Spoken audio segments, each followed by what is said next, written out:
तो जिनका कोलेस्ट्रॉल बढ़ता है उन्हीं को फैटी लिवर होता है।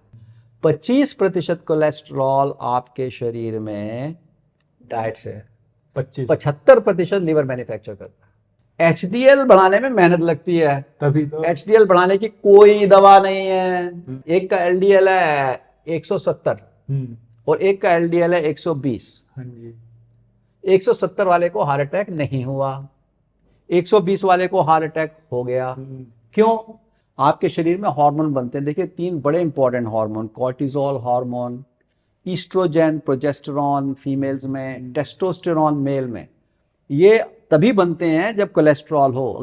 कैसे बनता है ब्लॉकेज? एलडीएल कोलेस्ट्रॉल जो है वो ट्राइग्लिसराइड से ज्यादा हानिकारक है। जो वीएलडीएल में कोलेस्ट्रॉल है और जो आईडीएल में इंटरमीडिएट में कोलेस्ट्रॉल है वो एलडीएल से भी ज्यादा हानिकारक है। इसके बाद आगे बताएंगे आपके जो रेमनेंट कोलेस्ट्रॉल है वो एलडीएल से 3 गुना ज्यादा हानिकारक है। आपको क्या लगता है कि समाज में कोलेस्ट्रॉल को कम करने के लिए सबसे बड़ा भ्रम कौन सा है? अच्छा, सबसे बड़ा भ्रम है सप्लीमेंट्स। कौन से? क्या मार्केट में ऐसा कोई जूस है जो कोलेस्ट्रॉल को गिरा सकता है? नमस्कार दोस्तों, मैं हूं Himanshu Bhatt. The health show में आज हमारे साथ हैं कार्डियोलॉजिस्ट डॉक्टर सुशील शर्मा जी, जो कि अमेरिका में 30 साल से ज्यादा समय तक हार्ट के डॉक्टर रह चुके हैं। आज हम सर से कोलेस्ट्रॉल के बारे में जानेंगे और इस वीडियो को आप ध्यान से सुनना, थोड़ा लंबा हो सकता है, लेकिन यहां आप जानेंगे कोलेस्ट्रॉल क्या फंक्शन करता है हमारी बॉडी में, कैसे आप अपने कोलेस्ट्रॉल की पूरी रिपोर्ट को पढ़ सकते हैं, और जो आप अपनी रिपोर्ट्स कराते हैं, ब्लड टेस्ट कराते हैं, लिपिड प्रोफाइल का टेस्ट कराते हैं, और उसमें क्या सही पैमाना होना चाहिए कोलेस्ट्रॉल का, यानी हाईएस्ट लेवल क्या होना चाहिए, मिनिमम लेवल क्या होना चाहिए, कैसे आप कोलेस्ट्रॉल और ट्राइग्लिसराइड को नेचुरली कम कर सकते हैं, दवाइयों से कितना कम हो सकता है कोलेस्ट्रॉल, आपकी डाइट से कितना कम हो सकता है, योगा से कितना कम होता है, और मेन बात जो आप घरेलू नुस्खे ट्राई करते हैं वो घरेलू नुस्खे कितने कारगर है कोलेस्ट्रॉल को कम करने में। सर, आपको मेरा प्रणाम और स्वागत है आपका। नमस्कार। जो भी इंसान कोलेस्ट्रॉल की बात करता है वो हमेशा कोलेस्ट्रॉल की बुराई करता है कि कोलेस्ट्रॉल बढ़ा हुआ था, ब्लॉकेज हो गया और हार्ट अटैक आ गया। लेकिन मैंने कोलेस्ट्रॉल की कुछ अच्छाइयां भी सुनी है, तो आप बताइए कोलेस्ट्रॉल कितना फायदेमंद है और हमारे शरीर में कोलेस्ट्रॉल का क्या फंक्शन होता है, और हमारी बॉडी को हेल्दी रखने के लिए भी कोलेस्ट्रॉल कितना जरूरी है। ठीक है, धन्यवाद, आपका स्वागत है। पहली चीज तो ये याद रखिएगा कि आपके जीवन की कहानी में कोलेस्ट्रॉल न तो विलन है न हीरो है। ठीक है? हाँ जी। जिस तरह बाकी पदार्थ हमारे शरीर में होते हैं, विटामिन्स होती हैं, हार्मोन्स होते हैं, मिनरल्स होते हैं, प्रोटीन्स होती हैं, सबका अपना अपना अपना अपना एक उत्तरदायित्व है, एक कार्य है, करते हैं वो। इसी तरह कोलेस्ट्रॉल का भी कार्य है जीवन में। अगर कोलेस्ट्रॉल मनुष्य के लिए, प्राणी के लिए रियल या वैल्यूएबल नहीं होता तो ईश्वर कोलेस्ट्रॉल बॉडी में डालता नहीं। तो कोलेस्ट्रॉल का शरीर में इसीलिए है कि इसकी आवश्यकता है। तो दूसरी चीज आप ये ध्यान रखिएगा कि कोलेस्ट्रॉल, मैंने कहा, एक साधारण पदार्थ है। अगर ये गलत समय पर, गलत परिस्थितियों में, गलत स्थान में चला जाए और गलत कंपनी के एसोसिएशन में आ जाए, मार पिटाई में भागीदार हो जाए और वहां प्रॉब्लम क्रिएट हो जाए, कुछ ऐसी ही अवस्था कोलेस्ट्रॉल की है, एलडीएल कोलेस्ट्रॉल। अच्छा। वैसे एलडीएल कोलेस्ट्रॉल जो चल रहा है आपके शरीर में वो फर्स्ट क्लास है। गलत जगह चला गया, आर्टरी की वॉल में चला गया, आगे हमको क्योंकि बताएंगे आपको डिटेल में कैसे आर्टरी की वॉल में जाता है। तो पहली चीज हमने ये बताई कि कोलेस्ट्रॉल शरीर के लिए अनिवार्य है। तो क्यों? देखिए, आपकी जितनी भी शरीर में कोशिकाएं हैं, कोशिकाओं की जो मेम्ब्रेन होती है, जो दीवार होती है, उसे सेल मेम्ब्रेन कहते हैं। हर सेल मेम्ब्रेन को इंटैक्ट रखने में कोलेस्ट्रॉल जमा होता है, उसका कारण है। आपके शरीर में हार्मोन बनते हैं। देखिए 3 बड़े important hormone, cortisol hormone, oestrogen progesterone females में, टेस्टोस्टेरॉन मेल में। ये तभी बनते हैं जब कोलेस्ट्रॉल हो। अगर कोलेस्ट्रॉल नहीं होगा तो टेस्टोस्टेरोन, ईस्ट्रोजन और जो कॉर्टिजोल है उसकी जो बेसल रिंग है वही आपको नहीं मिलेगी बनाने के लिए। तो उस पर आप कैसे बनाएंगे हार्मोन? विटामिन डी का बनना और आपके बोन्स में जाने के लिए कोलेस्ट्रॉल जरूरी है। नर्वस फंक्शंस में, आपके ब्रेन में एलडीएल कोलेस्ट्रॉल काफ़ी होता है। आपकी जितनी भी नर्व्स हैं उनके बाहर शीथ होती है, इसे माइलिन शीथ कहते हैं। माइलिन शीथ का एक एसेंशियल कंपोनेंट है कोलेस्ट्रॉल। तो कोलेस्ट्रॉल के शरीर में बड़े अच्छे अच्छे फायदे भी हैं। मतलब आप कोलेस्ट्रॉल को सिंपल वर्ड में कहें तो कोलेस्ट्रॉल का मतलब है फैट। हाँ, इसलिए हम कहते हैं कोलेस्ट्रॉल का जिक्र ऐसे करते हैं ना, गुड फैट, बैड फैट। हाँ, तो इस तरह से इसका जिक्र किया जाता है। हाँ। तो आपने ये बताया कि इतना फायदेमंद है कि हमारे शरीर में शायद ही कोई ऐसा ऑर्गन होगा जो कोलेस्ट्रॉल के बिना सरवाइव कर पाए। तो इसलिए सबके लिए कोलेस्ट्रॉल जरूरी है। लेकिन सर, जब भी कोई कोलेस्ट्रॉल का टेस्ट कराने जाता है, लिपिड प्रोफाइल करवाता है, तो वो कंफ्यूज हो जाते हैं कि कैसे इस पूरी रिपोर्ट को पढ़े कि उसमें टोटल कोलेस्ट्रॉल होता है, एचडीएल होता है, एलडीएल होता है, वीएलडीएल होता है। तो आप बताइए, ये एचडीएल क्या होता है, वीएलडीएल क्या होता है, टोटल कोलेस्ट्रॉल क्या है और ये एलडीएल क्या है? हाँ, तो ये आपका बड़ा महत्वपूर्ण प्रश्न है। तो सबसे पहले तो मैं दर्शकों से कहूंगा, देखो ये वीडियो आपको दोबारा तो देखना ही पड़ेगा, है ना।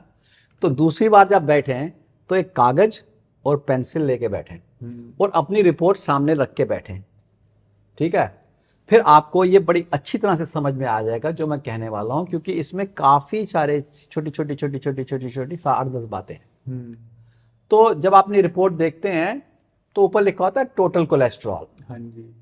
तो टोटल कोलेस्ट्रॉल मतलब आपके खून में चलने वाली सारी चर्बी, टोटल कोलेस्ट्रॉल। तो कोलेस्ट्रॉल मीन्स चर्बी, सारी चर्बी, हर तरह की चर्बी, अच्छी भी, बुरी भी, the good, the bad, the ugly, सारी हैं इसमें। मैं बताऊंगा कौन कौन सी है। अच्छा, तो ये तो हो गया टोटल कोलेस्ट्रॉल। तो ये आपको इंफॉर्मेशन देता है, लेकिन इससे आगे की इंफॉर्मेशन भी और चीजों से मिलती है। दूसरी चीज आप देखते हैं, एक लिखा होता है TG, ट्राइग्लिसराइड। तो ट्राइग्लिसराइड का जो फैट है वो फ्री फैटी एसिड है। फ्री फैटी एसिड ग्लिसरॉल के साथ जुड़ते हैं, एक ग्लिसरॉल मॉलिक्यूल के साथ 3 फ्री फैटी एसिड। तो यूं समझो, अगर कोलेस्ट्रॉल चर्बी है तो ट्राइग्लिसराइड चीनी और चर्बी है, क्योंकि ग्लिसरॉल तो कार्बोहाइड्रेट है, वो चीनी से आता है। तो कैसे है, अगर आपने जितनी चीनी खानी थी उससे ज्यादा खाई, या आपने जितनी चर्बी खानी थी उससे ज्यादा खाई, तो वो खून में चीनी चर्बी कम्बो, कॉम्बिनेशन ट्राइग्लिसराइड है। ओके। वो फायदेमंद ऐसी बात नहीं है। ये कुदरत ने क्यों बनाया? इसलिए बनाया कि पुराने जमाने जब हंटर गैदरर थे, कभी खाना मिला कभी नहीं मिला, तो बॉडी ने, लिवर ने ट्राइग्लिसराइड बनाने की क्षमता बना ली। कि क्यों? कि देखो ऐसा है कि जब खाना ना मिले तो ट्राइग्लिसराइड को हम तोड़ लेंगे, ग्लिसरॉल से हमको कार्बोहाइड्रेट मिल जाएगा, इससे फ्री फैटी एसिड और ये कैलोरी प्रोवाइड करेंगे। तो ये स्टोरेज मैकेनिज्म के लिए बना था। तो आप जो भी ज्यादा चीनी और चर्बी खाते हैं वो बॉडी में ट्राइग्लिसराइड बनते हैं और स्टोर होकर के फैट बनता है। तो सारा जो फैट जमा हुआ है, ये यहीं से शुरू होता है। और चीनी से मतलब केवल रिफाइंड शुगर से नहीं है यहाँ पे। हाँ, चीनी से मतलब जो भी मीठे पदार्थ हैं। हाँ, मिठाइयाँ, चॉकलेट, केक, पेस्ट्री, हाँ। चीनी और शहद और ये सब उसमें आ जाता है। क्योंकि कई लोगों लगे ना कि चीनी का मतलब सिर्फ चीनी होता ना है। ना ना, चीनी, गुड़, शक्कर, शहद सब बराबर के भागीदारी है हाँ इसमें। जी। अच्छा, फिर आपने देखा आपके उस पे लिखा होता है LDL। हाँ। तो LDL को आप दो तरह से याद रख सकते हैं। एक तो कहते हैं LDL वो है जो हानिकारक है, जिसे लो करना चाहिए, तो L फॉर लो, या L फॉर लाउजी भी कर सकते हैं, जो आपको जो है हानिकारक करता है। हाँ। तो ये हो गया LD लाइपोप्रोटीन, LDL कोलेस्ट्रॉल होता है तीसरा जो होता है। चौथा कोलेस्ट्रॉल होता है HDL। उसमें ये जो है ये हेल्दी कोलेस्ट्रॉल है, ये आपको बचाता है। H for healthy, H for high density lipoprotein, ठीक है। उसका VLDL है, वेरी लो डेंसिटी लाइपोप्रोटीन, जो है ये बड़ा मॉलिक्यूल होता है। इसमें कोलेस्ट्रॉल और ट्राइग्लिसराइड कंबाइन होते हैं दोनों। अच्छा। लेकिन ट्राइग्लिसराइड ज्यादा होते हैं, कोलेस्ट्रॉल कम होते हैं, तो ये VLDL होता है। VLDL होता है। और एक नॉन HDL लिखा हुआ है नीचे, नॉन एचडीएल का मतलब ये टोटल कोलेस्ट्रॉल में से एलडीएल निकाल दो तो वो नॉन एचडीएल कोलेस्ट्रॉल। ओके, तो इस तरीके से पूरा हम प्रोफाइल पढ़ सकते हैं। पढ़ सकते हैं। लेकिन सर मैं इसमें हम ये वाला क्वेश्चन मैं थोड़ी देर में करूंगा कि इन सब के अलावा कोलेस्ट्रॉल में और कौन कौन से फैक्टर्स होते हैं। लेकिन आप पहले मुझे ये बताइए कि जैसे हम कहते हैं ना एलडीएल, जैसे आपने दो चीजें बताई हाँ। कि एचडीएल और वीएलडीएल। एचडीएल तो हो गया आपका गुड कोलेस्ट्रॉल, हाँ। और एलडीएल हो गया बैड कोलेस्ट्रॉल जिसको कम करना चाहिए। हाँ। लेकिन अगर किसी इंसान की बॉडी में एलडीएल लगभग 150 या 200 है, हाँ। हाँ। यानी बढ़ा हुआ है, हाँ। और एचडीएल भी बढ़ा हुआ है, हाँ। तो क्या ये खतरनाक रहेगा? हाँ, ये तो बहुत अच्छा प्रश्न है। तो देखिए ऐसे समझिए, मैंने आपसे पहले ही कहा LDL lousy cholesterol, HDL healthy cholesterol. तो यूं समझिए कि एलडीएल जो है ये डंप ट्रक है। ये डंप ट्रक क्या करता है, कूड़ा उठा करके जा करके वेसल वॉल में फेंक देता है, तो आपको प्लाक बनता है, आपको जो है ब्लॉकेज बनती है। तो एलडीएल अगर डंप ट्रक है, ठीक है, तो एचडीएल गार्बेज ट्रक है। अच्छा, गार्बेज ट्रक वो होते हैं जो घर में आके कूड़ा लेके जाते हैं लेके ना। जाते हैं। तो जब एलडीएल जो है डंप ट्रक ले जा करके आर्टरी के अंदर वेसल वॉल में जब एलडीएल को डंप करता है, जिससे आपकी ब्लॉकेज शुरू होती है, तो एचडीएल जो है ये जो क्या कहते हैं गार्बेज ट्रक है, जाके उसको निकालता है।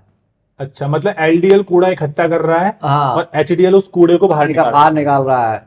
तो अगर एलडीएल ज्यादा है और एचडीएल भी ज्यादा हो तो अच्छी बात है। अगर एलडीएल ज्यादा है और एलडीएल बहुत कम है, तो मतलब कूड़ा अंदर ले जाने वाले जो वो है कर्मचारी ज्यादा है और कूड़ा निकालने वाले कम है, तो ज्यादा जम जाएगा। अच्छा, तो ये इसका है। तो देखिए अभी मैं एक उदाहरण देके आपको समझाता हूं। हाँ जी। किसी ने अपनी कोलेस्ट्रॉल कराई। अब ये देखिए कागज पे लिख लीजिएगा ये, फिर क्योंकि आपको पढ़ने में दिक्कत आएगी बाद में।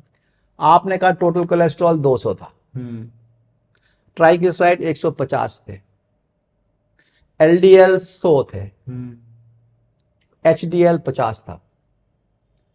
आपके डॉक्टर ने कहा शाबाश, वाह वाह वाह, बस बस ठीक हो आप चले गए, आपको हार्ट अटैक हो गया।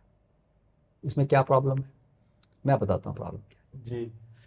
जब इसमें आपने देखा कि एलडीएल, मैंने आपसे कह दिया एक इक्वेशन है, तो अगर आप ग्रेडेशन करें कि क्या क्या कितना हानिकारक है, तो कोलेस्ट्रॉल बढ़ा हुआ हानिकारक है, ट्राइग्लिसराइड बढ़ा हुआ कोलेस्ट्रॉल से थोड़ा सा ज्यादा हानिकारक है, एलडीएल कोलेस्ट्रॉल जो है वो ट्राइग्लिसराइड से ज्यादा हानिकारक है।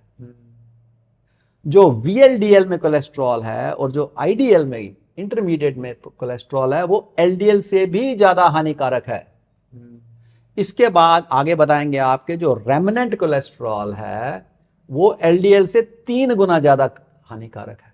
अच्छा, उसके बाद आगे बताएंगे आपको रेमनेंट कोलेस्ट्रॉल से जो स्मॉल डेंस एलडीएल कोलेस्ट्रॉल है वो उससे 5 गुना ज्यादा हानिकारक है, और स्मॉल डेंस एलडीएल से एपोप्रोटीन लिटिल ए 10 गुना ज्यादा हानिकारक है, जिसके बारे में हमने एक अलग वीडियो बनाया है। तो देखिए आपने अगर ये सिर्फ 4 चीजें देख ली, total cholesterol 200, LDL 100, HDL 50, triglyceride 150, आप खुश हो गए। लेकिन आप अगर कैलकुलेट करो, ठीक है ना, मैं इक्वेशन नहीं दे रहा हूं अभी आपको, आप कैलकुलेट करो तो इस फैक्टर में आपका नॉन एचडीएल कोलेस्ट्रॉल आएगा 150, तो ये बॉर्डरलाइन रिस्क हो गया आपका। हाँ। इसमें आपका जो है स्मॉल डेंस एलडीएल कोलेस्ट्रॉल अगर कैलकुलेट करें तो आएगा 30, इससे आपका मॉडरेट रिस्क हो गया। इसमें आप कैलकुलेट करें तो आपका रेमनेंट कोलेस्ट्रॉल आएगा 50, नॉर्मल 30 से नीचे होता है, तो आप हाई रिस्क हो गए। तो आपके 200 कोलेस्ट्रॉल, 150 ट्राइग्लिसराइड, 100 एलडीएल और 50 एलडीएल में आप खुश हो गए। लेकिन मैंने आपसे कहा कि नॉन एचडीएल आपका माइनर रिस्क है, आपका मैंने कहा कि स्मॉल डेंस लाइपोप्रोटीन जो है वो और ज्यादा मॉडरेट रिस्क है, और मैंने कहा रेमनेंट पार्टिकल का और ज्यादा रिस्क है। तो ये सारी चीजें देखने का, अब मैं आपसे ये नहीं कह रहा हूं कि आपको ये सीखना चाहिए, ये कार्डियोलॉजिस्ट के साथ बैठ के आपको डिस्कस करना चाहिए कि सर आपने मेरा टोटल कोलेस्ट्रॉल ठीक बता दिया, एलडीएल ठीक बता दिया, ट्राइग्लिसराइड ठीक बता दिया, एचडीएल ठीक बता दिया, सर मुझे 3 चीजें और बताइए आप, मेरा नॉन एचडीएल कितना है, मेरा रेमनेंट कोलेस्ट्रॉल कितना है, और मेरा जो है स्मॉल डेंस एलडीएल कितना है। ये तीनों आप इन चारों से ही आगे पीछे इक्वेशन लगा के कैलकुलेट कर सकते हैं, लेकिन लाइपोप्रोटीन लिटिल ए का अलग टेस्ट होगा। हाँ। तो अगर आपने केवल एलडीएल एस्टिमेट कर लिया और देख लिया और खुश हो गए तो ये इनफ नहीं है, केवल एचडीएल कर लिया तो इनफ नहीं है, केवल टोटल कोलेस्ट्रॉल कर लिया तो इनफ नहीं है, एलडीएल नहीं। इसीलिए हम अपने प्रोग्राम में ये चारों को देखते हैं, नॉन एचडीएल को भी देखते हैं, रेमनेंट कोलेस्ट्रॉल को देखते हैं, स्मॉल डेंस एलडीएल को देखते हैं, एपोप्रोटीन एपोलाइपोप्रोटीन लिटिल ए को देखते हैं, और एपो बी एपो ए रेशो को देखते हैं। तो ये सारी चीजें देखी जाती है। सारी चीजें। और लाइपोप्रोटीन लिटिल ए पर हम एक अलग से वीडियो बनाएंगे, तो इस वीडियो में डिस्कस करेंगे, तो वो बहुत 2 घंटे से भी ऊपर चला जाएगा। लेकिन सर मैं फिर इसी टॉपिक पे आता हूं, जो एचडीएल है, जैसे हम एलडीएल देखते हैं, हम रिपोर्ट में देख लेते हैं, अच्छा ठीक है यहाँ पे 150 से 200 के बीच में होना चाहिए, और ज्यादातर रिपोर्ट्स में मैक्सिमम लेवल 200 दिखाया जाता है। आप बताइए कितना मैक्सिमम लेवल होता है एचडीएल, वीएलडीएल और एलडीएल का, और कितना मिनिमम? हाँ, तो देखिए इसके बारे में मैं पहले 2 क्वालिफायर्स दे दूं। पहला तो ये है कि मैं आपको इसमें कितना भी समझा दूं, ठीक है ना, अनलेस यूर अ कार्डियोलॉजिस्ट और लिपिडोलॉजिस्ट को थोड़ा समझना मुश्किल है। हाँ। ठीक है ना, मैं आपको बहुत ही साधारण तरीके में समझाऊंगा मैं आपको, ठीक है, लेकिन फिर भी इसको जो है समझना मुश्किल है। तो ये लेवल्स जो होते हैं ये 3 चीजों पे डिपेंड करते हैं कि आपकी एज कितनी है, आपके रिस्क फैक्टर कितने हैं, और आपके हार्ट की कंडीशन क्या है। क्या आपको रिस्क फैक्टर्स हैं लेकिन ब्लॉकेजेस नहीं है, रिस्क फैक्टर्स हैं, ब्लॉकेजेस हैं, लेकिन आपको जो है हार्ट अटैक नहीं हुआ। तो ये हर एक के लेवल अलग अलग अलग परिस्थिति में अलग अलग लेवल को नॉर्मल गिना जाता है। रिस्क फैक्टर का मतलब बीमारियां, रिस्क फैक्टर का मतलब blood pressure, diabetes, cholesterol, sedentary lifestyle, cigarette smoking, alcohol, poor diet, genetic predisposition, male sex, Indian ethnicity, advancing age, ये सारे रिस्क फैक्टर हैं। ये associated inflammatory condition, SLE, rheumatoid arthritis, HIV, ये सारे रिस्क फैक्टर्स हैं। तो देखिए ये समझने के लिए पहले चलते हैं कि ये एलडीएल कैसे घुसा, क्या बना। मैंने कहा ना कि गलत जगह पर, गलत समय पर। तो पहली चीज मैं अपने हर वीडियो में दोस्तों आपसे कहता हूं, एंडोथीलियम। मैं बार बार समझाता हूं कि पूरी आर्टरी के अंदर की एक झिल्ली जो लाइनिंग होती है उसको एंडोथीलियम कहते हैं, वन सेल लेयर होती है। मैंने आपसे ये भी कहा कि your health is as good as your endothelium. Endothelium को हेल्दी रखें। तो जब तक मान लीजिए 2 लोग हैं, एक का एलडीएल है 170 और एक का एलडीएल है 120। 170 वाले को हार्ट अटैक नहीं हुआ, 120 वाले को हार्ट अटैक हो गया। क्यों? कि 170 वाला एक्सरसाइज करता था, डाइट ठीक थी, योगा करता था, मेडिटेशन करता था, प्राणायाम करता था, हेल्थी खाता था, जीवन में उसे कोई स्ट्रेस नहीं था, स्मोक नहीं करता था, ड्रिंक नहीं करता था, और नॉर्मल वेट था। एलडीएल जिसका 120 था वो स्मोक भी कर रहा है, ड्रिंक भी कर रहा है, दिन भर बैठा रहता है, एक्सरसाइज नहीं करता है, खाना गलत खाता है, स्ट्रेस बहुत ज्यादा है, गलत टाइम सोता है, गलत टाइम जगता है, वेट उसका ज्यादा है, वेस्ट रेशो ज्यादा है, उसको हार्ट अटैक हो गया। क्या फर्क था दोनों में? Endothelial health. एंडोथीलियल हेल्थ, जो एंडोथीलियम के अंदर की लाइनिंग है वो स्मोकिंग से डैमेज होती है, अल्कोहल से डैमेज होती है, सेडेंटरी लाइफस्टाइल से डैमेज होती है, पुअर डाइट से डैमेज होती है, स्ट्रेस से डैमेज होती है, पुअर सोशल इंटरेक्शन से डैमेज होती है, पुअर स्लीप से डैमेज होती है, एनवायरमेंटल पोल्यूशन से डैमेज होती है, जेनेटिकली डैमेज होती है। तो इतनी सारी चीजें मैंने आपको बताई। तो अगर एंडोथीलियम हेल्थी है, वो लाइनिंग में आपके दरार नहीं है, अगर लाइनिंग की दरार में से एलडीएल घुसता है, मैंने आपसे पहले ही कहा था कि एलडीएल जो है न तो हीरो है ना विलन है, और मैंने ये भी आपको कहा था कि एलडीएल गलत स्थान पे, गलत समय, गलत अवस्था में पहुंच के गलत कंपनी के साथ गलत काम में लग जाता है, ये भी मैंने आपको बताया था। तो एलडीएल तो आपके जैसे कोलेस्ट्रॉल खून में जा रहा है। तो एक चीज और बता दूं, न तो एलडीएल का ये इरादा है कि वो आपकी एंडोथीलियम में से जाकर के आपकी इंटिमा में जाकर के ब्लॉकेज बनाने लगे, ना ही उसकी ख्वाहिश है कि आपको हार्ट अटैक हो। अच्छा, एलडीएल का ऐसा कोई विचार नहीं है, ना तो एलडीएल का इरादा है आपकी नसों में जमने का, ना एलडीएल की ख्वाहिश है आपको हार्ट अटैक देने की। तो ये कैसे हो जाता है, ये एक्सीडेंट कैसे होता है, मतलब दुर्घटना कैसे घटती है, कैसे पूरा हमारी नसों में ब्लॉकेज बनता है, वो आप एक बार समझा दीजिए। हम हमेशा यही कहते हैं कि कोलेस्ट्रॉल बढ़ा है, ट्राइग्लिसराइड बढ़ा है, आपकी नसों में ब्लॉकेज होने लगा है। हाँ। लेकिन हमें ये नहीं पता कि वो ब्लॉकेज होता कैसे है। तो हाँ, आप समझाइए ये- बिल्कुल सिंपल शब्दों में कैसे बनता है ब्लॉकेज। हाँ, ये आपको बहुत ही स्पष्ट शब्दों में, मैं सीधे सीधे शब्दों में समझाता हूँ पूरा साइंटिफिक मैकेनिज्म क्या है। तो देखो दोस्तों, एलडीएल तो खून में बह रहा है, कोलेस्ट्रॉल खून में बह रहा है, और मैंने कहा कि सेल मेम्ब्रेन में जा रहा है, हार्मोन्स में जा रहा है, एंडोक्रिन में जा रहा है, अपना काम कर रहा है, कोई दिक्कत नहीं है। और अगर आपका, मैंने कहा एंडोथीलियम जो झिल्ली है वो हेल्दी है, उसमें कोई दरार नहीं है, नसों के अंदर की झिल्ली झिल्ली में कोई दरार नहीं है, तो ये जा रहा है। अब मान लीजिए आपके एंडोथीलियम नसों के अंदर एक झिल्ली में एक दरार आ जाए, हाँ जी। तो क्योंकि ये तो सर्कुलेट कर रहा है, इसको यहां से भी कोई धक्का मार रहा है, वहां से मार रहा है, तो दरार में से अंदर घुस गया वो, इसको वहां जाना नहीं था, इसका वहां कोई काम भी नहीं है, मैंने कहा, लेकिन उसे जगह मिल गई, वो चला गया उसमें, उसका इरादा भी नहीं था, ख्वाहिश भी नहीं थी।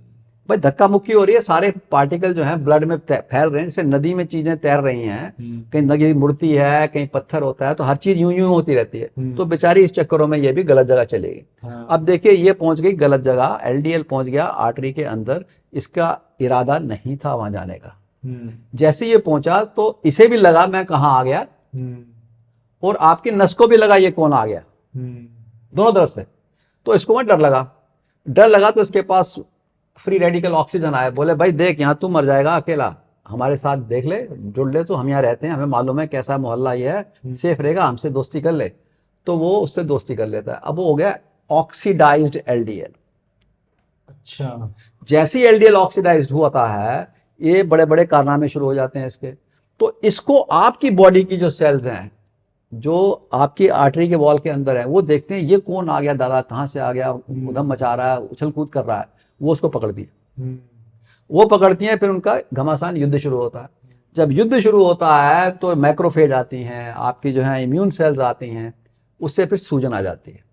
अच्छा। अब ये सारी सूजन आ गई, तो पहली चीज तो मैंने कहा एंडोथीलियम में दरार पड़ी। हाँ। तो अगर आपने स्मोकिंग, अल्कोहल, वो सारी चीजें नहीं करी तो दरार ही नहीं पड़नी थी, एलडीएल को यहाँ आना नहीं था। एलडीएल यहाँ आ गया, ऑक्सीडाइज हो गया, गड़बड़ शुरू हो गई, उसका तो कोई इरादा नहीं था वहां जाने का, न दंगा फसाद करने का। अब वो दंगे फसाद में भागीदार हो गया। जब ये दंगे फसाद में भागीदार होता है तो एचडीएल भी उसी दरारों में से अंदर आता है, क्योंकि दरार लगी है। मैंने कहा था एचडीएल हेल्दी कोलेस्ट्रॉल है, मैंने आपसे कहा वो जो है वो गार्बेज ट्रक है जो निकालने वाला है। तो कई बार वो एलडीएल से कहता है भाई निकल यहाँ से, फंस जाएगा, मैं तुझे ले जाता हूँ। तो this is called reverse cholesterol transport.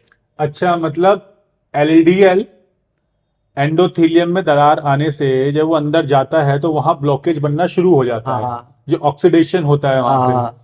लेकिन वही एचडीएल उस ब्लॉकेज को खोलने का काम करता है, वापस लेके आता है। तो इसका मतलब ये हुआ कि अगर आपका एचडीएल का लेवल ज्यादा है और एलडीएल का लेवल भी ज्यादा है तो ब्लॉकेज होने के चांसेस कम है। यही तो मैंने कहा था, आपको समझा रहा हूं। तो एचडीएल होनहार है, ऐसा होनहार भाई है जो उसको बचाने लेके जाता है, भैया तू निकल आ यहाँ से, मर जाएगा यहाँ पे। तो जितना निकाल सकता है, आपका एचडीएल भी कम ही है। अब उसमें से और एलडीएल आ रहा है, और पार्टिकल आ रहे हैं। अब वो करते करते करते करते वो सूजन बन जाती है। जब वो सूजन पूरी बन गई तो उस सूजन को बॉडी के डिफेंस मैकेनिज्म आते हैं, उनको कहते हैं स्मूथ मसल सेल्स, और कई चीजें आती हैं जो उसको ऊपर वो एक कैप्सूल बना देती हैं कि ब्लॉकेज जो अंदर आ रही है उसके ऊपर एक दीवार बना दे, जिससे कि अब अंदर तो देखिए कूड़ा करकट जमा हुआ है, नस सिकुड़ गई है, लेकिन अगर आपने दीवार मजबूत बना दी कूड़े के चारों ओर, बाउंड्री वॉल, तो कूड़ा जो है वो ब्लड में लीक नहीं करेगा, हार्ट अटैक नहीं करेगा। इसीलिए हम कहते हैं कई लोगों की ब्लॉकेज 70% होती है, लेकिन अगर उनका आप इंट्रावैस्कुलर अल्ट्रासाउंड से देखें या ओसीटी से देखें, अगर उनकी वॉल मजबूत है तो उनको हार्ट अटैक नहीं होता। अच्छा। कुछ लोग ऐसे होते हैं उनकी जो दीवार जो बनती है वो कच्ची होती है, और कच्ची दीवार जो है उसमें अंदर से कूड़ा जो है जोर मार रहा है, दीवार कच्ची है, वो फट जाती है। और जैसे ही दीवार फटी, अब ये सारा कूड़ा करकट जो है ब्लड वेसल के अंदर आ गया, नस में आ गया। जैसे ही आया तो ब्लड क्या कहता है, भाई ये क्या कहां से आ गया, इसको पकड़ो पकड़ो पकड़ो। तो वहां उसको कैसे ब्लड पकड़ेगा, ब्लड को तो एक ही काम आता है, ब्लड को क्लॉट करना। तो वहां पे एक बहुत बड़ा क्लॉट बना देता है। अब जो कूड़े से मिल करके क्लॉट बना, पूरी नस बंद हो गई, अब उसमें ब्लड फ्लो बंद हो गया, आपको हार्ट अटैक हो गया। तो मतलब इतने सारे फैक्टर्स काम करते हैं। तो लेकिन इससे एक चीज ये भी समझ में आती है सर कि अगर आपको ब्लॉकेजेस से बचना है हाँ तो अपने एचडीएल पर ज्यादा ध्यान दिया जाए। हाँ मतलब लोगों का ज्यादा ध्यान होता है एलडीएल यानी बैड कोलेस्ट्रॉल को कम करने पे, हाँ और कम ध्यान होता है एचडीएल को बढ़ाने पे। हाँ तो यहाँ पर है कि एचडीएल को बढ़ाने पर ज्यादा ध्यान दिया जाए। हाँ।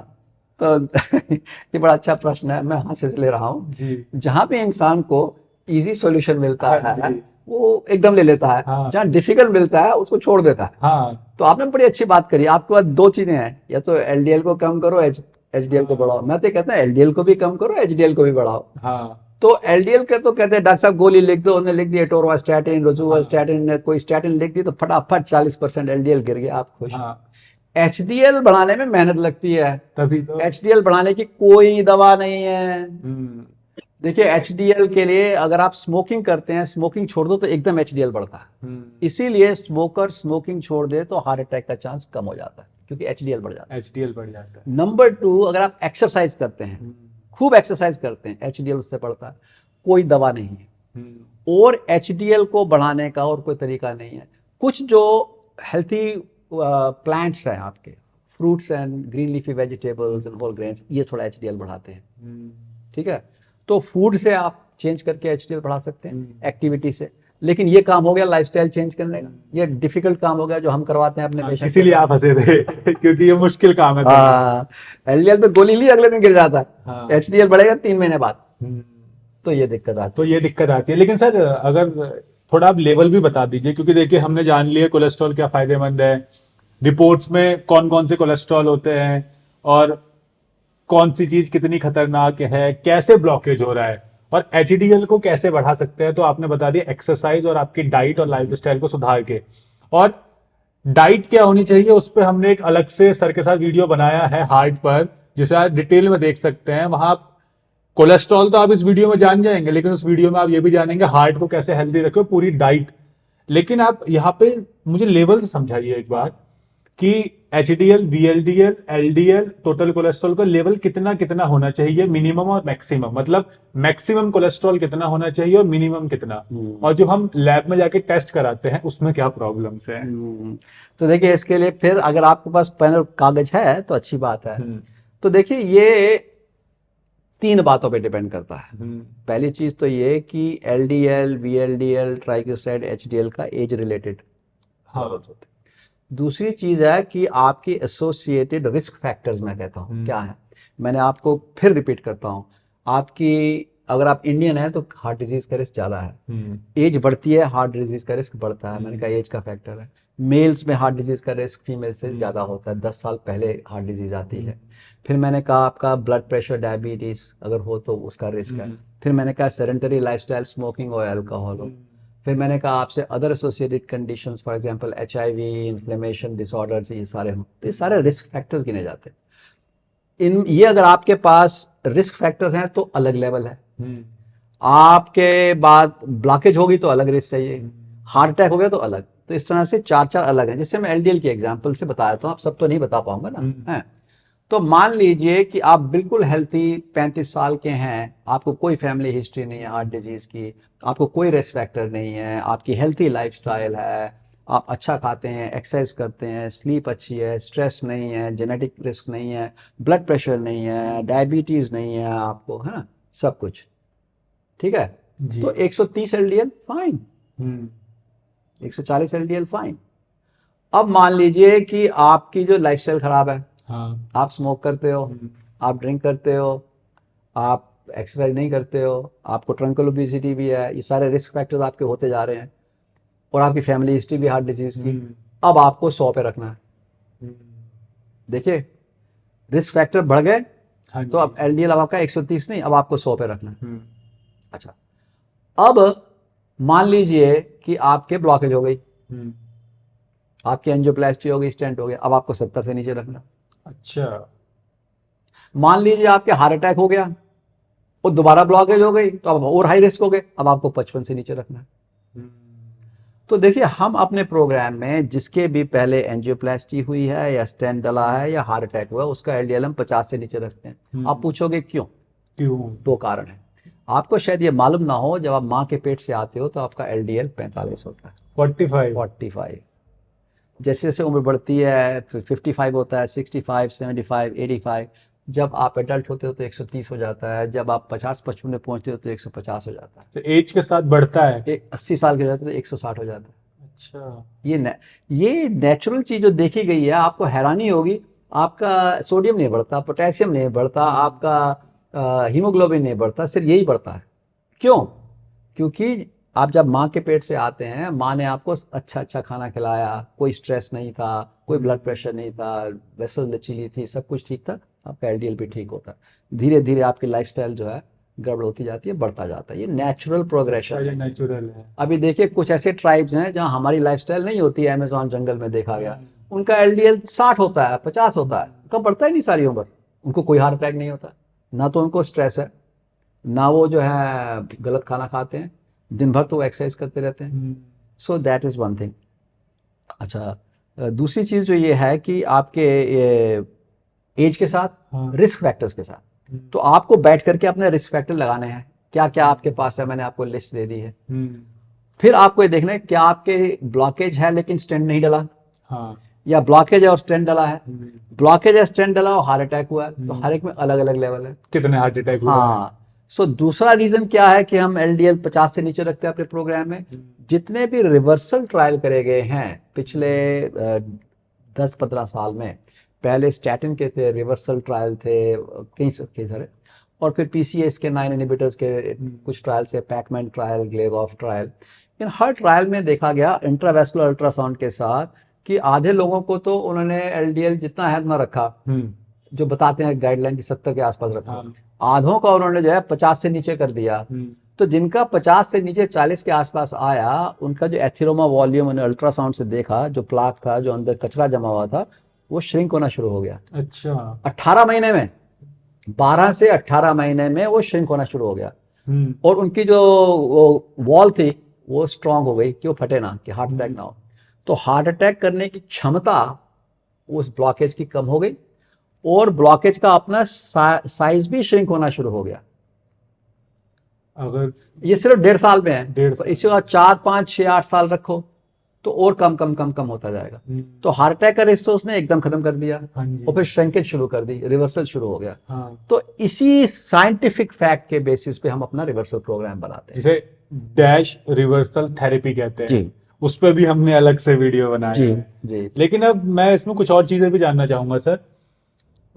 ये तो मैं आपसे थोड़ी देर बाद जानूंगा कि दवाई से कितना कोलेस्ट्रॉल कम होता है और नेचुरल डाइट से कितना कोलेस्ट्रॉल कम होता है, लेकिन उससे पहले आप ये बताइए, आप हार्ट के डॉक्टर हैं, ठीक है, हार्ट के डॉक्टर होने के बावजूद भी आप क्यों कोलेस्ट्रॉल को कंट्रोल करने के लिए दवाइयां खाते हैं? हाँ, तो ये बड़ा अच्छा प्रश्न है। देखिए, मैंने आपसे कहा हमारा प्रोग्राम जो है वो इंटीग्रेटेड प्रोग्राम है। इंटीग्रेटेड में हम best of the west, best of the east लेते हैं। मैंने अभी आपको सारे ट्रायल बता दिए कि अगर LDL अगर ना 55 से नीचे ले जाओगे तो ब्लॉकेज रिवर्स करने लगेगा। ठीक है। मेरे पिताजी को हार्ट अटैक हुआ, मेरी माता जी को हार्ट अटैक हुआ, दोनों का कोलेस्ट्रॉल बढ़ा हुआ था।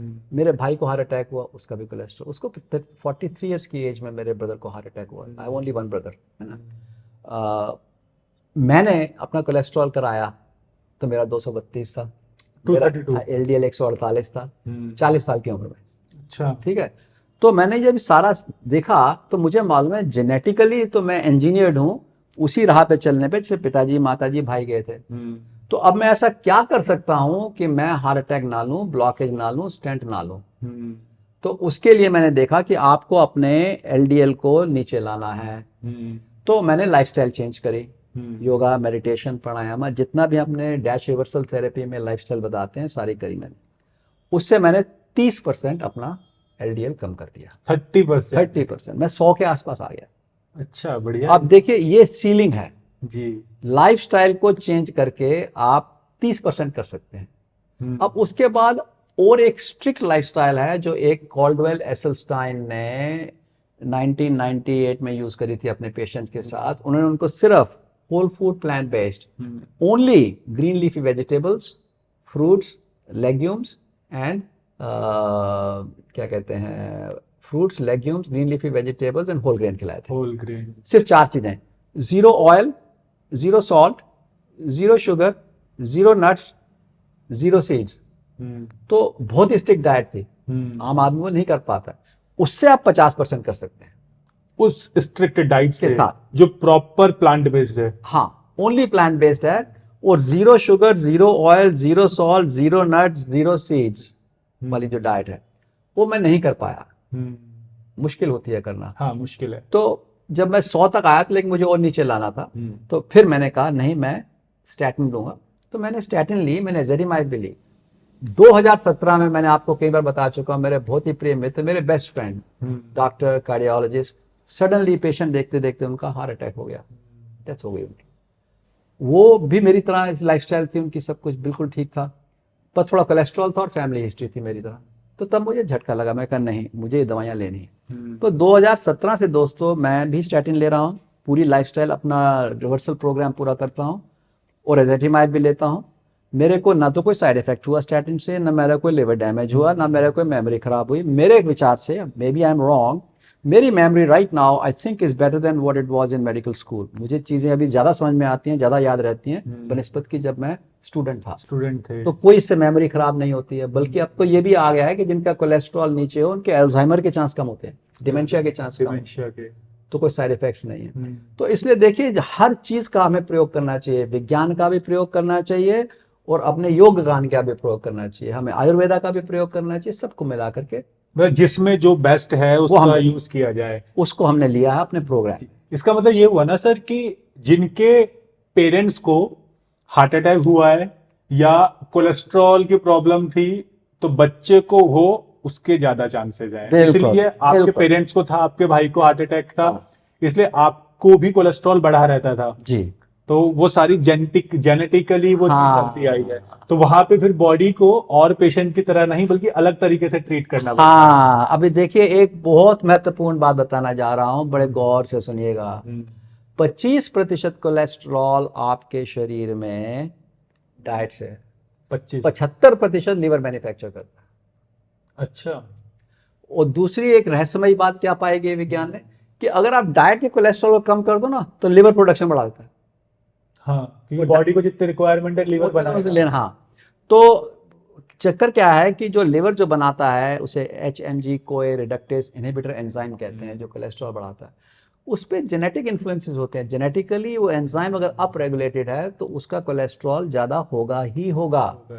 तो ये बुरा मानने की बात नहीं है कि सर मैंने सब कुछ किया, डाइट करी, योगा किया, प्राणायाम किया, मेडिटेशन किया, फिर भी मेरा LDL जो था ज़्यादा था, मुझे हार्ट अटैक हो गया। नहीं, क्योंकि जेनेटिकली आपका एंजाइमेटिक डिफेक्ट है, उस एंजाइम को आपको इनहिबिट करना पड़ेगा। इसीलिए ये स्टैटिन जो है ये HMG कोए रिडक्टेज इनहिबिटर कहे जाते हैं, उस एंजाइम को इनहिबिट करते हैं। तो हम अपने प्रोग्राम में इसीलिए चाहते हैं कि हम केवल ये नहीं कहेंगे कि बस कोई दवा नहीं लेनी है आपको, गलत बात है। आपको दवा भी लेनी है, आपको लाइफस्टाइल भी लेनी है और दुआ भी लेनी है, और दोनों चीज लेंगे तो अच्छा इंप्रूवमेंट आएगा। लेकिन सर लोगों को लग रहा होगा वीडियो थोड़ा बड़ा है, लेकिन मैं ये कहूंगा कि हम कोशिश कर रहे हैं इस वीडियो में आपको पूरी इंफॉर्मेशन दी जाए।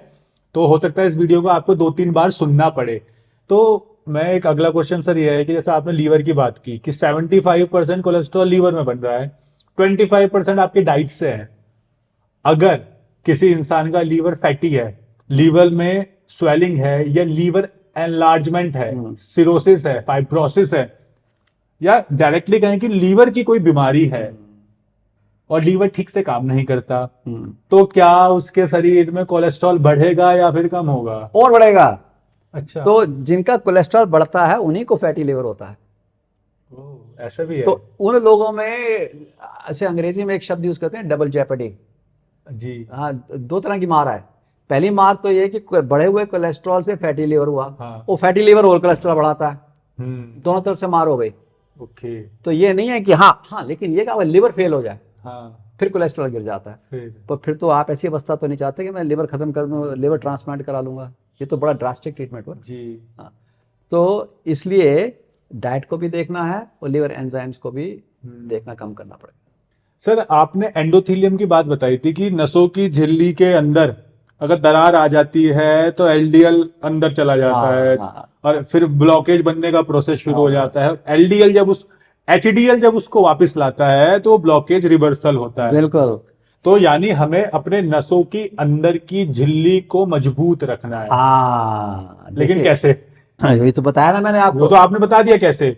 लेकिन अगर किसी की नसों की झिल्ली में दरारें आ चुकी है, नसों की झिल्ली अनहेल्दी है, हाँ, उसको अपनी बॉडी में क्या सिम्टम पता चलेंगे? यानी एक आम इंसान कैसे पता लगाए कि उसकी नसों की झिल्ली में दरारें आ चुकी है, बहुत। अनहेल्दी है? मैं आपको 3 सिंपल टेस्ट बताता हूं ये पता करने के कि आपका एंडोथेलियम हेल्थी है या अनहेल्थी।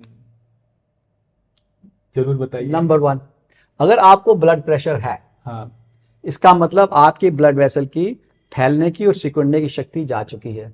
वो तभी जाती है जब एंडोथेलियम डिसफंक्शनल हो, अनहेल्थी हो। तो जिसको भी ब्लड प्रेशर है उसका एंडोथेलियम डिसफंक्शनल है, उसमें दरारें भी है। पहली चीज, सिंपल टेस्ट हो गया। हाँ। अच्छा, दूसरा टेस्ट, अगर आपकी lifestyle sedentary, stressful, poor diet, poor social relations, no discipline, irregular sleeping hours, irregular waking hours, ठीक है, टोटली डिसरप्टेड लाइफस्टाइल है, आपका एंडोथेलियम डिसफंक्शनल है। और मैं आपको बताऊं कितनी देर में एंडोथेलियम डिसफंक्शनल हो जाता है। जी। हमारे डॉक्टर रॉबर्ट वोगल थे यूनिवर्सिटी ऑफ मैरीलैंड के, आज से 40 साल पहले उन्होंने एक्सपेरिमेंट किया। तो उन्होंने क्या किया कि एक कफ बांधा और ब्रेकियल आर्टरी की रिएक्टिविटी को चेक किया, यंग एडल्ट्स की। तो उन्होंने इनका देखा कि रिएक्टिविटी का मतलब कितनी सिकुड़ती और फैलती है। तो नॉर्मल देखा तो 25 साल का लड़का है तो उसकी ब्लड वेसल नॉर्मल सिकुड़ेगी, ठहरेगी, ठीक है, तो वो नॉर्मल एंडोथेलियम था। उसके बाद उसको उन्होंने एक large quarter pounder, double quarter pounder with French fries जिसे कहते हैं ना, वो आता ना बड़े बड़े हैमबर्गर, हाँ। तो डबल हैमबर्गर फ्रेंच फ्राई के साथ उसको वो दिया मिल्क शेक, जो बच्चे खाते हैं। तो डबल हैमबर्गर, फ्रेंच फ्राइज और फिश, मतलब इतना फैट हो गया वो, समझो कम से कम 3000 कैलोरी का मील है, वो उसको खिला दिया। उसको खिला के उसके एब्जॉर्ब होने में आधा घंटा लगता है। आधे घंटे बाद उसको ब्रेकियल आर्टरी रिएक्टिविटी टेस्ट करी, 30% गिर गई। अच्छा। एक हैमबर्गर, फ्रेंच फ्राइज और मिल्क शेक फुल फैट खाने के बाद with in 30 minutes 30% brachial artery reactivity. And brachial artery reactivity denote करती है एंडोथेलियल फंक्शन। तो इतनी जल्दी एंडोथेलियम खराब हो जाता है सिर्फ इतनी सी चीजों से। बार बार जो समोसा और जलेबी डाल रहे हैं वो बार बार जो है वो इंजर हो रहा है, लेकिन उसमें ट्रिमेंडस कैपेसिटी है हील करने की। तो आपने समोसा जलेबी डाली, अगले दिन उसको हरी सब्जी और फल मिल गए, उसने थोड़ा हील कर लिया। फिर आपने समोसा जलेबी डाली, अगले दिन थोड़ी हरी सब्जी फल मिल गई, उसने हील कर लिया। लेकिन अगर समोसा जलेबी पे ही रहे 1 महीना तो फिर वो फट जाएगी। अच्छा, तो मतलब इतना ज्यादा रिस्की है ये सब कुछ। लेकिन सर इसमें एक चीज और है कि आपने वो तो बता दिया, आप मुझे एक बार डैश के बारे में बताइए, क्योंकि हम आपके साथ जो भी वीडियो बनाते हैं आप हर वीडियो में डैश का जिक्र करते हैं, यानी डैश रिवर्सल थेरेपी, जो treatment blockage reversal, healthy heart, blood pressure, cholesterol, triglyceride, lipoprotein हर अपने पेशेंट को आप देते हैं। तो ये आपकी डैश रिवर्सल थेरेपी क्या है? हाँ देखिए, मैंने बार बार ये सारी बीमारियों की जिक्र किया, blood pressure, diabetes, cholesterol, heart attack, PCOS, chronic liver disease, chronic kidney disease. आजकल की मॉडर्न एलोपैथी कहती है भाई तुम्हारे लिवर में फैटी लिवर है, तुम हेपेटोलॉजिस्ट के पास जाओ, स्कैन कराओ। तुम्हारी किडनी में तो नेफ्रोलॉजिस्ट के पास जाओ। तुम्हारा ब्लड प्रेशर है, तुम कार्डियोलॉजिस्ट के पास जाओ। लेकिन हमारी होलिस्टिक अप्रोच ये कहती है कि ये जितनी भी बीमारियां हैं, जैसे हमारे स्वामी जी को जानते हो ना आप, स्वामी दयादीपानंदा, डॉक्टर शिव कुमार, वो हमेशा कहते हैं, मुझे बड़ी अच्छी लगी मुझे उनकी बात, कि बीमारियां अनेक, इलाज एक, लाइफस्टाइल। तो मैं ये कहता हूं कि बीमारियां अनेक, कारण एक, इलाज एक। तो देखिए, ब्लड प्रेशर का कोई कारण बता देता है, इसका कारण बता देता है, कोलेस्ट्रॉल कारण बताता है। इन सब कारणों का महाकारण आपकी लाइफस्टाइल है। तो हम कारण को ट्रीट नहीं करते, हम महाकारण को ट्रीट करते हैं। तो रिवर्सल होता है कारण को। कारण कैसे? अभी आपका ब्लड प्रेशर बढ़ा हुआ है, अभी टेल मी 40 मिलीग्राम दूंगा, नीचे आ जाएगा, लेकिन कल नहीं लोगे तो फिर बढ़ जाएगा। तो कारण तो मेडिसिन से ट्रीट हो जाता है, लेकिन महाकारण क्या था मैंने बताया, एंडोथेलियल डिसफंक्शन। अगर आपकी मैंने एंडोथेलियम को हेल्दी कर दिया, ठीक है, डैश से, डैश मैंने diet, D for diet, A for activity, जिसमें योगा, मेडिटेशन, प्राणायाम आता है और एक्टिव वॉकिंग आती है। एस से हम कहते हैं stress management, regular sleep, social connections, healthy and spirituality आपके जीवन में। एच में हम 2 हैबिट्स कहते हैं, अल्कोहल और स्मोकिंग। तो ये हमारे ये 8 प्रिंसिपल्स हैं इसके डैश के। ये चीजें आपने अगर ठीक कर ली, 8 चीजें, ठीक है, तो ये डैश की रिवर्सल थेरेपी के पिलर्स हैं। इन पिलर्स को कैसे ठीक करते हैं हम अपने प्रोग्राम में बताते हैं। देयर डिफरेंट प्रैक्टिसेस, टोटल हमारे पास करीब 28 प्रैक्टिस हैं। तो जब हम आपका 2 वीक प्रोग्राम करते हैं, उसमें आपको धीरे धीरे एक 2 प्रैक्टिस देते हैं। एक साथ ये नहीं हो सकता है, ऐसा हमने पाया है। हमने ये भी पाया है कि 2 हफ्ते करने का ही सिर्फ ठीक नहीं है। सेंटर ऑफ डिजीज कंट्रोल, मैं कहता हूँ अपने वीडियो में कई बार, उन्हें देखा था डायबिटीज प्रिवेंशन प्रोग्राम में, कि अगर इसको 6 महीने तक मेंटेनेंस फेज में नहीं रखो तो फिर आप उसी आत्मा में चले जाते हैं। तो डैश में हम यही करते हैं, आपका कंसल्टेशन किया, रिस्क फैक्टर्स डिफाइन करें, आपके लिए इंडिविजुअल बना दिया, आपको ये के लिए ये ट्रीटमेंट है। अब वीडियो में मैंने आपको इतनी चीजें बताई हैं, लेकिन आप मुझसे मिलेंगे तो आप ये पाएंगे कि हर आदमी अलग है, हर एक की बीमारी अलग है, परिस्थिति अलग है, मनस्थिति अलग है। तो परिस्थितियों मनस्थितियों को मिला करके फिर हम बताते हैं आपको ये 1 2 3 4 5 6 7 बातें ठीक करनी, पूरी 50 बातें ठीक नहीं करनी। हाँ। और उसके बाद 2 वीक में हम आपको वो इन्फॉर्मेशन दे देते हैं और फिर 6 महीने तक मेंटेन करते हैं, और इस तरह आप रिवर्सल से फायदा उठाते हैं। मैं चाहूंगा सर आप इसमें थोड़ा सा डाइट और एक्सरसाइज के बारे में बताया, लेकिन उससे पहले मैं लोगों से एक चीज और कहना चाहूंगा कि हमने बहुत से वीडियो बनाए हैं, हर वीडियो में कमेंट आता है कि डाइट क्या है, कौन सी एक्सरसाइज करे। तो यहाँ पे लोगों को ये भी समझने की जरूरत है कि हर इंसान की बॉडी में कौन कौन सी बीमारियां हैं, उसके अंदर कौन से मिनरल और विटामिन की डेफिशिएंसी है, उसके हिसाब से डाइट निर्धारित होती है। मेरी बॉडी में कौन सा विटामिन मिनरल कम है, आपकी बॉडी में कौन सा कम है, दोनों के अलग अलग होंगे। अगर सेम होंगे तो सबका पैमाना अलग अलग होगा, तो डाइट वहां पे चेंज हो जाएगी। हेल्थ इश्यू अलग अलग होंगे किसी को, यानी किसी को अर्थराइटिस है, किसी को थायराइड है, किसी को डायबिटीज है, तो वहां पे थोड़ी डाइट में चेंजेस आएंगे। या फिर किसी को किसी फूड प्रोडक्ट से एलर्जी है, किसी को कोई खाने के बाद सूट नहीं करता। जैसे मैं आपसे बात कर रहा था, कई लोगों को जो स्प्राउट्स होते हैं अंकुरित, उससे पेट में प्रॉब्लम हो जाती है, और इसलिए कई लोगों को उससे प्रॉब्लम नहीं होती है। और मेरे को एक बार एक वैद्य जी ने बताया था कि पपीता पेट के लिए बहुत अच्छा है, लेकिन कई लोगों को पपीता खाने के बाद पेट में दर्द हो जाता है। तो इस तरीके से एक जनरल डाइट हर इंसान पे लागू नहीं की जा सकती है, और सेम एक्सरसाइज में होता है। अब किसी को हार्ट की प्रॉब्लम है, सर्जरी हुई है नहीं हुई है, किसी को घुटने की प्रॉब्लम है, किसी को कम लोअर बैक में पेन रहता है, सर्वाइकल स्पॉन्डिलाइटिस है, ऐसे बहुत से हेल्थ इशू है, तो वहां पे एक्सरसाइज और योगा के आसन बदल जाते हैं। हाँ। इसलिए हर इस वीडियो में हम ये नहीं बता सकते कि आप ये डाइट खा लो और ये एक्सरसाइज कर लो, तो उसके लिए आपको पर्सनली कंसल्ट करना जरूरी होता है, जब पर्सन के हिसाब से पर्सनलाइज्ड डाइट होते ही है। लेकिन फिर भी लोगों की शिकायत रहती है, तो उनकी शिकायत को थोड़ा सा दूर करने के लिए आप ये बताइए, कोलेस्ट्रॉल को कम करने के लिए किस तरह की एक्सरसाइज करनी चाहिए, किस तरह का योग करना चाहिए, एरोबिक या एनारोबिक, और डाइट में क्या चीज शामिल करनी चाहिए। हाँ। तो देखो, एक फिलोसॉफिकल बात करता हूं। हाँ।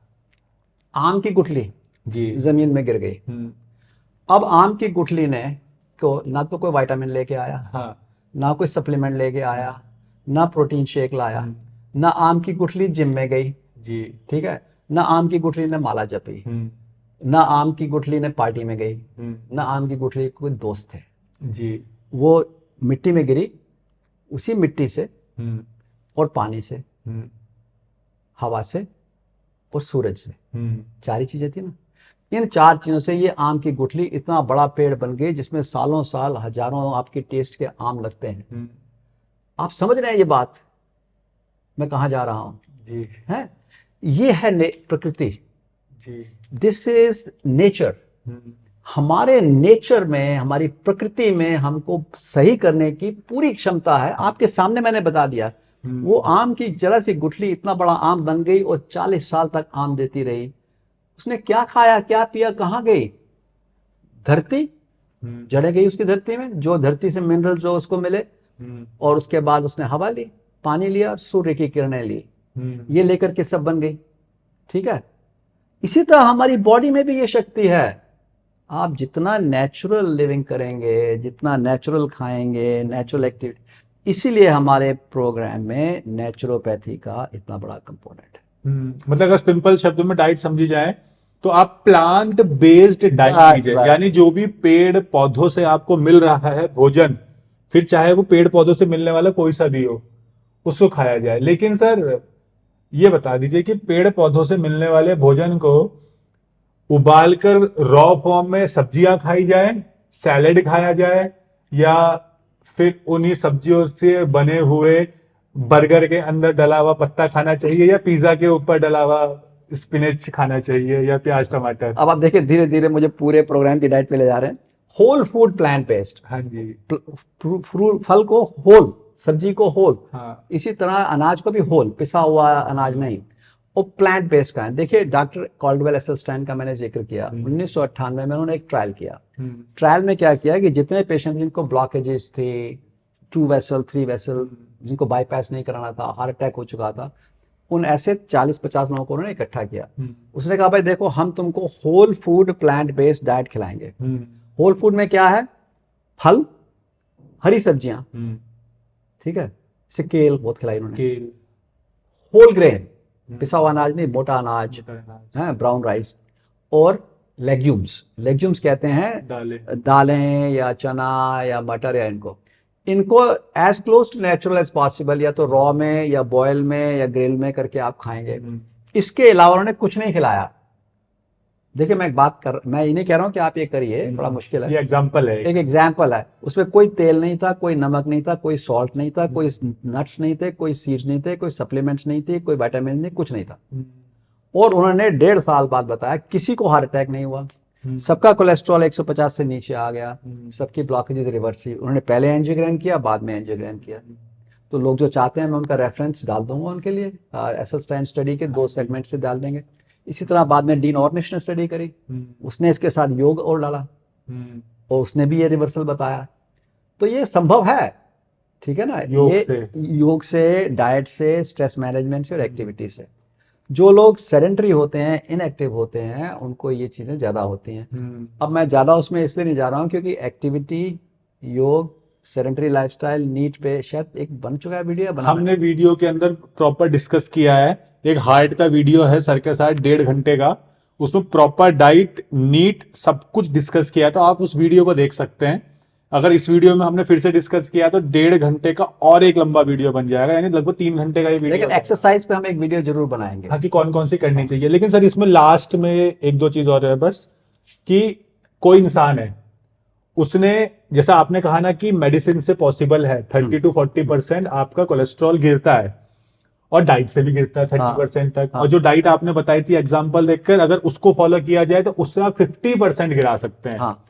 लेकिन अब आप ये बताइए, एक इंसान है, उसका कोलेस्ट्रॉल बढ़ा हुआ है, और उसने दवाइयां खाकर कोलेस्ट्रॉल को मैनेज कर लिया बिल्कुल, क्या फिर उसको दवाई खाने की जरूरत है, या फिर दवाई से एक बार कोलेस्ट्रॉल को मैनेज करने के बाद वो अपनी नेचुरल लाइफस्टाइल से, योगा प्राणायाम से उसको मेंटेन रख सकता है और दवाई छोड़ सकता है?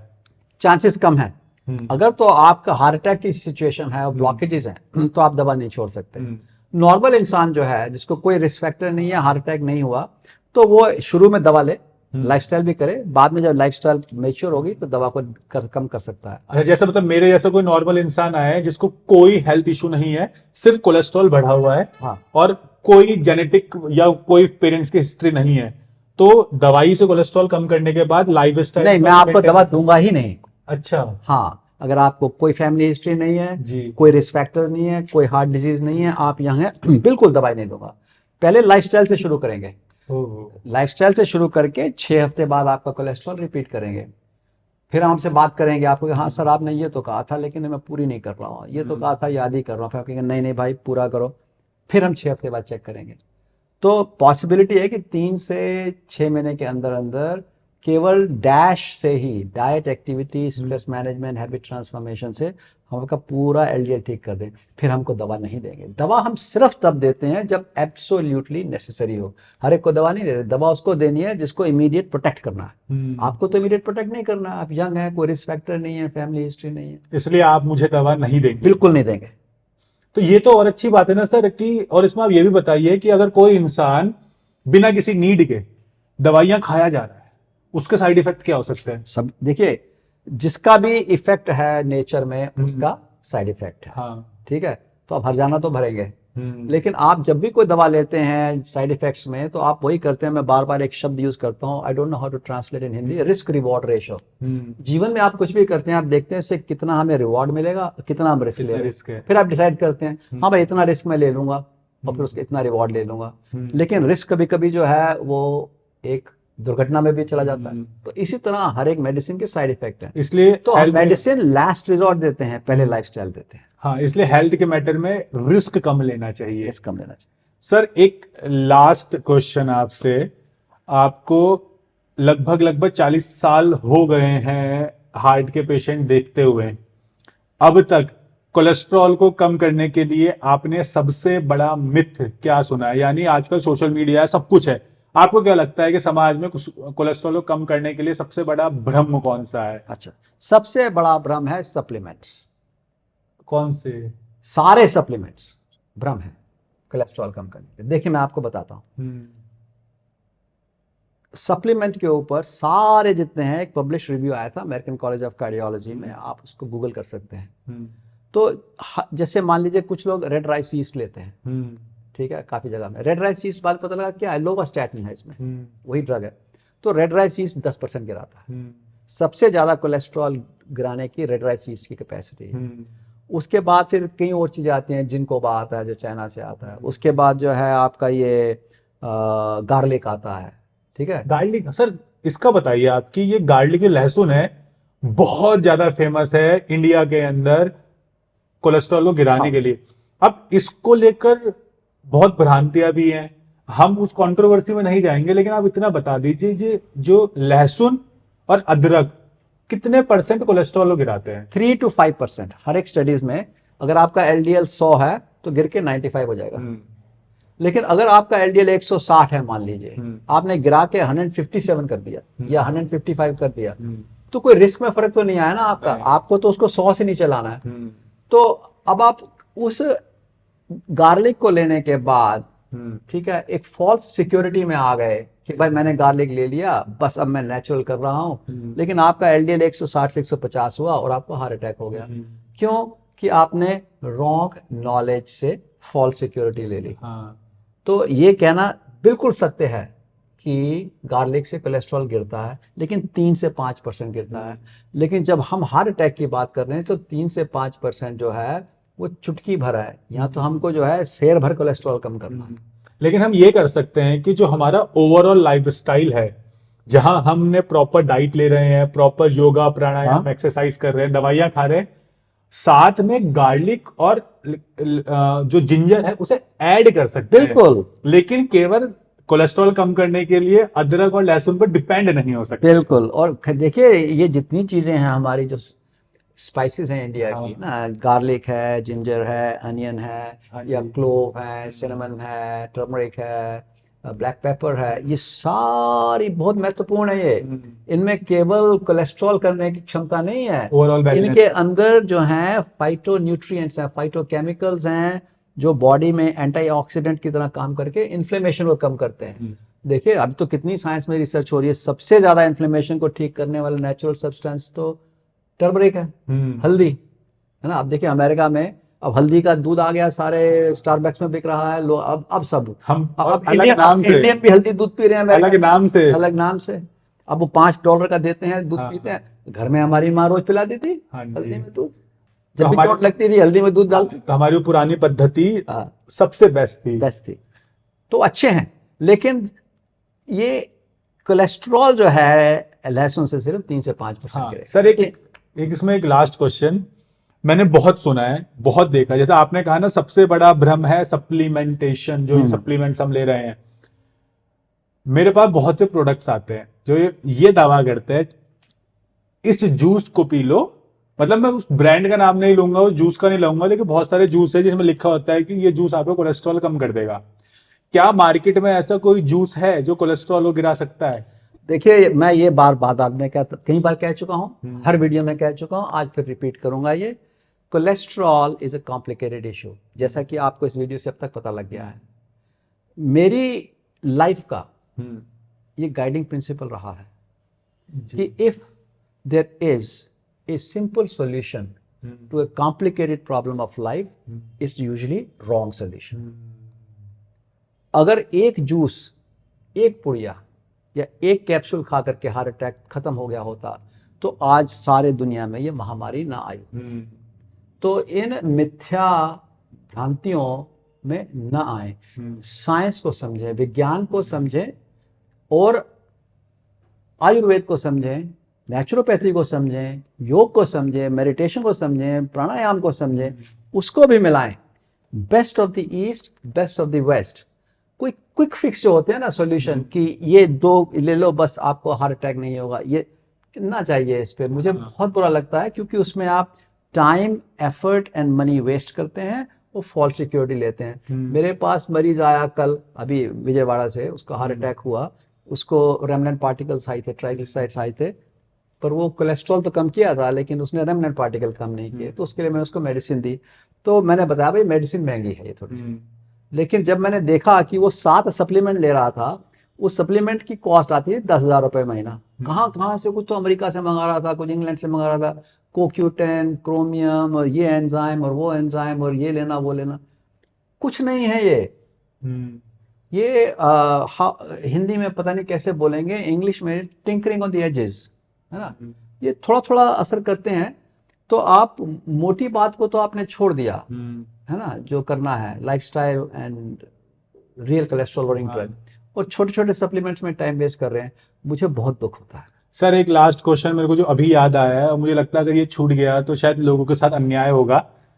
हमने अलग से वीडियो बनाया है लेकिन इसमें जिक्र करना चाहूंगा, क्या जैसा आपने पेशेंट का उदाहरण दिया, क्या वजह है कोलेस्ट्रॉल और ट्राइग्लिसराइड रिपोर्ट में नॉर्मल आने के बाद भी हार्ट अटैक होता है? वो वही मैंने बताया ना आपको। पहली चीज तो ये है कि आपके एसोसिएटेड रिस्क फैक्टर कितने हैं। अभी अब जो आदमी है वो बिल्कुल सेडेंटरी है, फास्ट फूड खा रहा है, नियमित जीवन नहीं करता है, जिंदगी में बड़ा स्ट्रेस चल रहा है, 16-16 घंटे काम कर रहा है, ब्लड प्रेशर है, डायबिटीज हो गई है, ओबिसिटी, ट्रंकल ओबिसिटी हो गई है, सारी चीजें उसको हो गई हैं। तो मैंने कहा ना उसका एंडोथेलियम कमजोर हो जाएगा, दरार पड़ जाएगी, और वही एलडीएल जो बहुत ज्यादा नहीं है वो भी अंदर चला जाएगा। देखिए अगर बहुत ज्यादा एलडीएल हो तो खूब सारे घुस जाते हैं, लेकिन एलडीएल कम है, दरार बड़ी है तो भी ज्यादा घुस जाएंगे। देखिए आपका गेट है, छोटा सा गेट हो और पीछे से वो कुंभ की तरह जो है 50,000 आदमी धक्का मार रहे हैं तो खूब सारे आदमी चले जाएंगे उसी गेट में से। लेकिन अगर पीछे भीड़ ज्यादा ना हो, गेट चौड़ा हो, तो भी बहुत सारे आदमी चले जाते हैं। तो ये दोनों को बैलेंस करना है, एलडीएल को भी कम करना है, एंडोथेलियल फंक्शन को भी रिस्टोर करना है, और इन्फ्लेमेशन को भी कम करना है। लाइफस्टाइल में ऐसी लाइफस्टाइल करनी है जिससे इन्फ्लेमेशन कम हो, लाइफस्टाइल ऐसी करनी है कि एंडोथेलियम हेल्थी हो, और लाइफस्टाइल ऐसी करनी है कि एलडीएल कम हो। तो तीनों को बैलेंस करना है। 3 टांगों के, मैंने बताया ना, 3 चीजों के होने से ब्लॉकेज बनती है। अगर लाइफस्टाइल अच्छी है, एंडोथेलियम हेल्थी है, इन्फ्लेमेशन नहीं है, तो एलडीएल बढ़ा भी हो आपको हार्ट अटैक नहीं होगा। लाइफस्टाइल खराब है, एंडोथेलियम खराब है, बॉडी में इन्फ्लेमेशन है, तो थोड़ा एलडीएल भी कर देगा। तो ये एक इन आइसोलेशन आपको नहीं देखना है। इसीलिए मैं बार बार कहता हूं कि when I look at a patient, I look at the whole patient। मैं उस पेशेंट की हर चीज को देखता हूं, उसकी लाइफस्टाइल को देखता हूं, मानसिकता को देखता हूं, परिस्थितियों को देखता हूं, फाइनेंशियल लेवल को देखता हूं, एनवायरनमेंट को देखता हूं। अब मान लीजिए, जैसे मैं बार बार कह चुका हूं, एक वीडियो हमने बनाया था pollution, heart attack, if you are living in Delhi it is equivalent to smoking 46 cigarettes a day. अब बताइए, मुझे बहुत दुख होता है कि अभी इलेक्शन हुए दिल्ली में, किसी भी पार्टी ने पोल्यूशन को इशू नहीं बनाया, जबकि सब दिल्ली वालियों को सबसे ज्यादा जो नुकसान हो रहा है वो पोल्यूशन से हो रहा है। क्योंकि सबके, अभी एक सर्जन थे, उन्होंने वीडियो बनाया था, मैंने देखा कि जिसके भी ऑपरेट करने के लिए खोलते हैं, फेफड़े काले निकलते हैं दिल्ली में, सब जमा हुआ है, वो इतना पोल्यूशन है वहां। तो मतलब इतना ज्यादा नुकसान है। हाँ। और यहाँ पे हम ये भी समझ गए हैं कि अगर किसी, जैसा आपने बताया कि किसी इंसान का कोलेस्ट्रॉल 120 है तो उसको हार्ट अटैक आ सकता है, नॉर्मल होने के बावजूद भी, अगर उसकी एंडोथेलियम यानी नसों के अंदर की झिल्ली कमजोर है या उसमें दरारें आ चुकी है। हाँ। और अगर 170 भी है और नसों के अंदर की झिल्ली मजबूत है तो चांसेस कम है। हाँ। और दो बातें मैंने और बताई थी जी। अगर HDL ज्यादा है तो प्रोटेक्शन है, प्रोटेक्शन है। तीसरा मैंने बताया कि लाइपोप्रोटीन लिटिल ए, अलग पिछले वीडियो हाँ। मैंने बताया आपको, अगर वो बढ़ा हुआ है तो LDL कितना भी हो, लाइपोप्रोटीन लिटिल ए तो मैं कहता हूँ ना LDL का बाप है, हाँ। तो फिर उससे हार्ट अटैक हो जाता है। और आप लोग लाइपोप्रोटीन लिटिल ए की वीडियो अलग से जाकर देख सकते हैं, प्लेलिस्ट में आपको मिल जाएगी और मैंने आई बटन पर भी शो कर दी है, सजेशन में भी आपको दिख जाएगी। तो वही वजह है कि लाइपोप्रोटीन लिटिल ए अगर किसी का बढ़ा हुआ है तो कोलेस्ट्रॉल ट्राइग्लिसराइड नॉर्मल होने के बावजूद भी हार्ट अटैक आ जाता है। तो सर आपका बहुत बहुत धन्यवाद कि आपने कोलेस्ट्रॉल को इतना डिटेल में हमें समझाया है। तो उम्मीद करता हूं इस वीडियो को सुनने के बाद हर किसी को कोलेस्ट्रॉल पूरी तरह से समझ में आ चुका होगा और अब वो अपने डॉक्टर के पास जाकर कोलेस्ट्रॉल के बारे में क्वेश्चन भी करेंगे कि आप हमें इस तरीके से समझाइए, या ये भी हो सकता है सर इसी वीडियो को अपने डॉक्टर को भी भेजे कि ये डॉक्टर ने समझाया, बताओ अब हमारे प्रॉब्लम क्या क्या है रिपोर्ट में। और इस वीडियो को अभी मेरे को आपकी बातें सुनने के ऐसा लगा था कि मैं एक मेडिकल क्लास में बैठा हूं जहां प्रोफेसर सामने, आज कोलेस्ट्रॉल का चैप्टर है, प्रोफेसर सामने समझा रहे हैं कि देखो आज आप डॉक्टर बनने वाले हो और आज हम आपको कोलेस्ट्रॉल समझाएंगे। तो मुझे ऐसा लगता है इस वीडियो को हर इंसान एक स्टूडेंट की तरह सुनेगा और देखेगा ताकि वो प्रॉपर तरीके से समझे और इलनेस से वेलनेस की तरफ बढ़ पाए। तो उम्मीद करता हूं सर की बताई हुई हर एक बात आप फॉलो करेंगे, लाइफ में इंप्लीमेंट करेंगे, डाइट को फॉलो करेंगे, जो सर ने बताए हैं हर एक पैरामीटर्स कोलेस्ट्रॉल के, उन सबका आप ध्यान देंगे और सर की हर एक बात को फॉलो करेंगे और इससे आपको काफी मदद मिलेगी कोलेस्ट्रॉल सहित अपने हार्ट को हेल्दी रखने में। और बाकी अगर आप जानना चाहते हैं कि हार्ट अटैक क्यों आता है, कैसे आता है, कैसे हार्ट को हेल्दी रखें, और जो हमारा ट्रंकल ओबेसिटी है यानी पेट जब निकला होता है, मोटापे की वजह से हार्ट अटैक कैसे होता है, एयर पॉल्यूशन कैसे हार्ट अटैक का कारण बनता है, स्ट्रेस कैसे बनता है, ऐसे बहुत से फैक्टर्स, बहुत से टॉपिक्स पर सर के साथ हमने एक प्रॉपर वीडियो की सीरीज बनाई है। आप उन सब वीडियोस को देख सकते हैं ताकि आपको हर एक इंफॉर्मेशन डिटेल में अलग अलग वीडियो के रूप में मिल जाए, ताकि आप अपनी बॉडी से अवेयर हो। जो ब्लड रिपोर्ट, जो टेस्ट आप कराते हैं, डॉक्टर के पास आप जाते हैं, जो दवाइयां, जो ट्रीटमेंट आपको मिल रहा है, उससे अवेयर हो ताकि आप फिट एंड फाइन रह सके। और अगर आप चाहते हैं सर के साथ किसी और टॉपिक पर वीडियो तो वो भी कमेंट सेक्शन में बता सकते हैं। मैं कोशिश करूंगा सर के साथ सभी हार्ट के टॉपिक्स को कवर किया जाए। और अगर आप सर से कांटेक्ट करना चाहते हैं तो सर की कांटेक्ट डिटेल्स नीचे डिस्क्रिप्शन और पिन कमेंट में आपको मिल जाएगी। तो सर आपका बहुत बहुत धन्यवाद। नमस्कार।